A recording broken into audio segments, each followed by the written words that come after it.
বেকারত্বের যন্ত্রণা বুঝো, ভাতের থালা হাতে নিয়ে কোনো সময় কাঁদছ, যারা কাঁদছে অগজায় দিকে বেজে এই মুহূর্তটা কিরকম।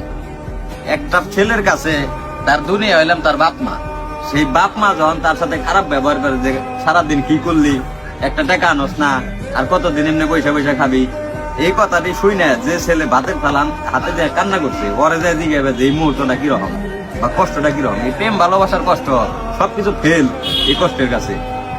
কারণ হলে যখন তোমার মা 10 মাস 10 দিন তোমার যখন পেটে ধরছে, এই মা তোমার পাইলা পয়সা বড় করছে, এই মা যখন তোমার কইব যে কি কামাই করলি বা আমাগুলিকে কি করা পারছস, কি দিয়া পারলি, তখন তুমি বুঝছো যে ভিতরে কিরকম লাগে। ভিতরে থেকে আমি মনে করি তখন প্রত্যেকটা ছেলের এই মুহূর্তটা যখন ফিল করে, ওই ছেলের আর মনে করো বাঁচার কোনো প্রচেষ্টাই থাকে না। মানে ওর মন চায় না যে আমি আর বাঁচা থাকি, তখনই মন চায় যে মরে যাই। এটাই ভাই নিয়ম, বাস্তবতা মানতে হইব সবসময়। এই কষ্টটা মানে আমি মনে করি দুনিয়ার সব কষ্টের কাছে আর মনে হয় এই কষ্টটা।